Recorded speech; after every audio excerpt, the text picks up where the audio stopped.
You do not have the right to say climate change does not exist, that it's a hoax, and that's where this administration is coming you're from. upset that you don't. Tensions explode in Congress over climate policy, science, and billions in funding. Thank you very much, Mr. Chairman. I just want to make one point because I'm a strong believer in science and research, but it's my understanding that under the Trump administration, the agency has shed 20% of its staff, either wiped out or deeply slashed several programs, including the Office of Research and Development.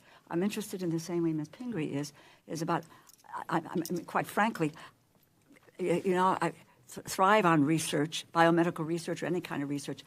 I find it that this is not an administration that places a lot of eggs in that research basket, and that they don't have a problem with cutting that back, and it would appear that 20% cut in staff. Therefore, it would be interesting to know about the scientists, et cetera, and what direction they tell us we should be going in. Climate change, real, happening all around us. That's a quote, by the way. Climate change is real and happening all around us. That is directly from EPA's website.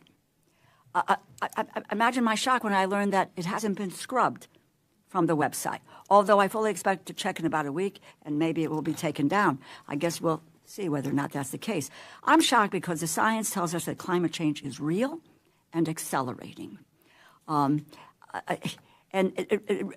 Really, the effects and the impact of climate change are real. I don't know, you probably did see the report on Antarctica and the glaciers and melting and all this. It was an extraordinary documentary over this past weekend. This is an administration that is hell-bent, in my view, on ignoring science. Just 2 weeks ago, you reportedly attended a climate deniers conference. And in your remarks, you said, quote, "For those who wanted to criticize my appearance here before this group, it really shows the desperation of just how many walls have collapsed of this last line of defense," end quote. In Connecticut, we have seen increasing heat waves, extreme precipitation, devastating floods, impacting everything, farming, school closures, damaging homes and businesses. Climate change is harming our health and our environment, but is also harming Americans financially. This administration, however, is running the playbook on making the problem worse, focusing on policies that are handouts to the fossil fuel companies, like reversing the 2009 greenhouse gas endangerment finding, rolling back fuel emission standards for motor vehicles, and reducing methane leak monitoring requirements. The budget proposal reads like a climate change denier's manifesto. When climate change is flooding our streets, poisoning our air, driving up health care and disaster costs, how can the EPA justify abandoning that duty to protect Americans to appease polluters under the false flag of economic growth? Following the law, Section 202 of the Clean Air Act, where does it say anything about fighting global climate change? Loper-Bright, Supreme Court case, you familiar with it? No, I maybe others are. I'm not, but let me ask. But that's really important. As a member of Congress, Loper-Bright says that we, as an agency, don't have the authority to get creative. If Section 202 of the Clean Air Act, no, but you don't have. Excuse me. You do not have the right to say climate change does not exist, that it's a hoax, and that's where this administration is coming from. I understand you're upset that you don't know what Loper-Bright is. Do you know what the major policies doctrine is? I'm upset because you know what the major policies doctrine is. Let me just you're a member of Congress. You should know. Well, you have moved from someone who defended the environment to all of a sudden being very defensive about not knowing the two biggest landmark Supreme Court cases of the last year with regards to your question. You are very defensive about changing your policy and your positions with regard to the environment. Okay. Now, you just tell me. Do you want me to tell you what the two biggest Supreme Court cases are of the last few years? This is what I want you Michigan to tell versus me. EPA. Whoa. West Virginia versus EPA. You know, you're here because you need money from us. So halt for the second and wait for the questions and answer the question. Well, I answered your question, and you didn't like my answer because you don't know what Loper-Bright is, because you don't know what the major policies doctrine is, because you're asking me about Section 202 of the Clean Air Act, and you don't read it. You don't know what it says. Listen, and what you want to do is to deny. No, I actually read the law. I do my homework. Really? You're just somebody who likes to have the microphone on. You know what I have to do? I read the law. I read the Supreme Court cases. And I would say what you should do for your constituents is actually read statute. This budget is at real risk. Read your Supreme Court. This is the Appropriations Committee. Oh, you care about science? Now you're threatening to defund it? Oh, my God. No, you don't fund because science. You don't know what Loper Bright is. Because you don't know what the Major Policies Doctrine is. Your message to our folks at the EPA is that you want to defund us. I don't have to listen to this BS. The BS? You think I made up these cases? Yeah, I think you have made up a whole I lot of made up Loper Bright. I made up West Virginia versus EPA. I made up Michigan versus EPA. Woe is right. What are you doing? Why are you helping polluters? We're not going to get any very far by talking on top of each other so that no one can hear. Mm-hmm. If you ask a question, you have to give the witness an opportunity to respond. I do not have to have the witness attack me.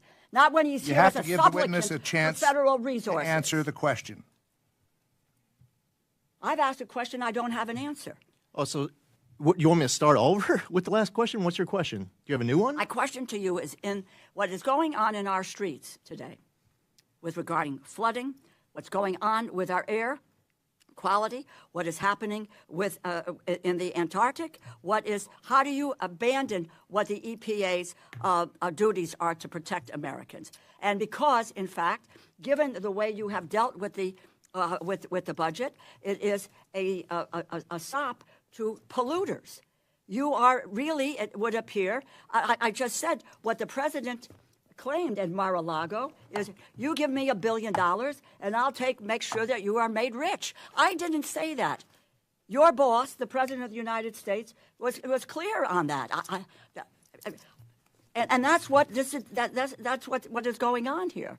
Okay. So you don't have an answer. No. Let me answer. Oh, please, let me answer your question. Can I answer? Yes. Oh, thank you, Chairman. So it's interesting. You're saying that we're letting polluters off the hook. Yeah. Is that your position? Yeah. Okay. So since January 20th, in the first year of the Trump administration, we sentenced more criminal defendants, 100 compared to the 91 of the last year of the Biden administration. Oh, God, we obtained far more in criminal fees and restitution. In the last year of the Biden administration, the number is $57.7 million. In the first year of the Trump administration, it's $561.9 million. We also have obtained far more in criminal forfeiture. So in the last year of the Biden administration, they obtained, get this, $0.1 million. $0.1 million. You know how much we did? Oh, tell us. $1.1 billion. Tell us.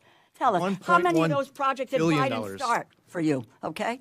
Look, I don't go back to Biden. I'm going forward. Pounds of illegal pesticides. No, you're actually making an accusation that we're letting the polluters off the hook. Pounds of illegal pesticides blocked from entering the U.S. 1.65 million pounds. Previously, it was 0.96 million pounds. This is another one. Cleanup of contaminated soil and water. In the last year of the Biden administration, 1.99 million cubic yards. In the first year of the Trump administration, 59.3 million cubic yards. More value of injunctive relief, $6.02 billion.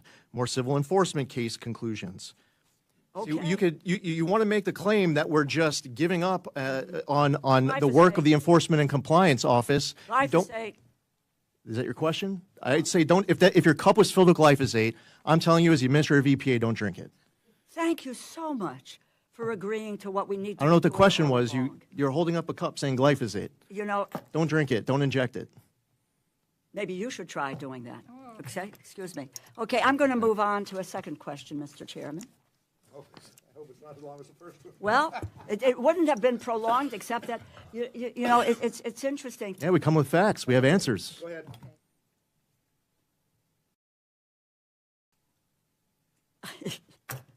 It really is. They're really so blank arrogant, you know, when they're really making a mockery of what the agencies are all about. 40 years, Clean Water and Drinking Water State Revolving Loan Funds have provided low-interest loans to eligible recipients for water infrastructure projects. Money is paid back into the revolving loan fund. The state makes new loans to other recipients for high-priority water quality activities. This budget proposes $305 million in total for two revolving funds, an $852 million or 74% cut from the $1.2 billion enacted in 2026. This is under the guise of, quote, encouraging states to take responsibility for local water infrastructure projects, end quote. Quite the encouragement. Overnight states face massive cuts to their budget, would be forced to make impossible choices to fill the gap. Connecticut would go from receiving an estimated $28.2 million in 2026 to only $3.2 million in 2027, an 89% cut. This approach was roundly rejected in the bipartisan, bicameral 2026 agreement for this bill. According to EPA's own assessments, our drinking water, wastewater, and stormwater systems need at least $1.3 trillion in improvements over the next 20 years. Funding that states use for critical purposes. They repair or they upgrade wastewater treatment facilities, well repairs, emergency actions that are needed in the aftermath of natural disasters to make sure residents do not lose access to safe, clean water. Town of Wallingford, Connecticut, use the revolving funds to upgrade their water pollution control facility to help remove phosphorus and put UV disinfection methods in place. Now, easy one. Is it generally more cost-effective to maintain water infrastructure in good standing or wait until it breaks down?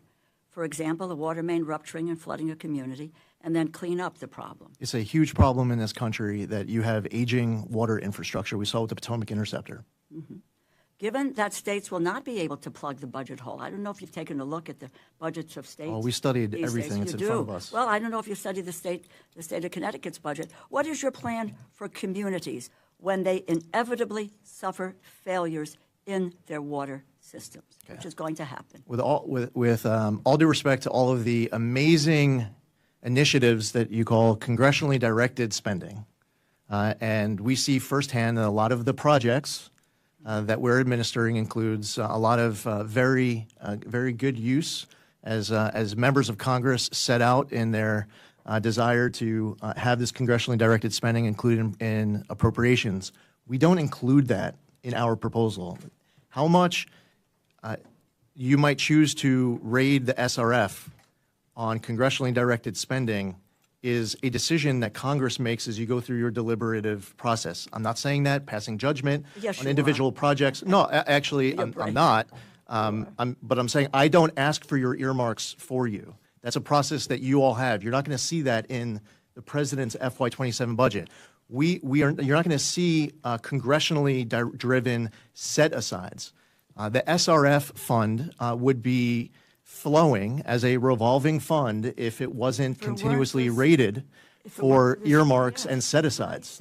I see. Well, you're the ranking member of the Appropriations Committee. You should understand that. Tell me about it. And I introduced community projects a number of years ago. Right, and I could sit here trashing them, but I'm not. You have a process. Because members would not. They were designed for a purpose. Because let me just tell you, you got an 89% cut to the state revolving loan fund. You can't tell me that 89%. I'm helping you with your math. Is going to community. Right, projects. And I did not ask for your earmarks for you. Hell no, God knows. Listen. Right, exactly. We fund. We want. IIJA had huge investments in water projects. CPF's in water infrastructure. We don't raid the state revolving loan fund. Yes, you do. Absolutely. No, we do not. 100%. That's your congressionally directed spending. You're not giving them out as loans. You're just taking the money out of the SRF and you're giving them to local communities. By the way, I'm not passing judgment on what you choose to say has merit because you're making the ask on behalf of your constituents. But that's exactly what you're doing. You're taking money out of it and you're giving it to local communities. So it's no longer revolving. It's no longer a revolving fund when you take money out for set-asides and earmarks. I tell you, we were, I think on a bipartisan basis, we were able to deal with this before. It's in terms of the restoration, and it will be once again what the Appropriations Committee does on a bipartisan, bicameral basis that will address this issue. And so, I think you have a lot to answer for in terms of what you all are doing with regard to the environment, but that's a discussion for another day. Thank you, Mr. Chairman. Thank you, Mr. Lauro. And if I get this straight, we take the community finance projects, I forget that term, out of the SRF. Consequently, state EPAs would have more money if we didn't direct spending out of that. 100%. That's true, isn't it? In a very, very large way. Yeah. And I still support the SRFs because, frankly, I know a lot about my communities, a lot more about my communities than anybody in Washington, D.C. does. And that's why I support that effort.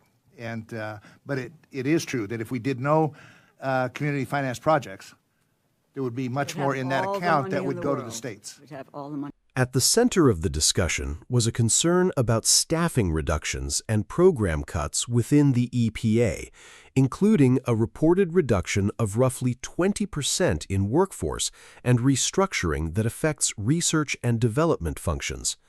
From a policy perspective, this kind of shift matters because research teams inside federal agencies are not just administrative units.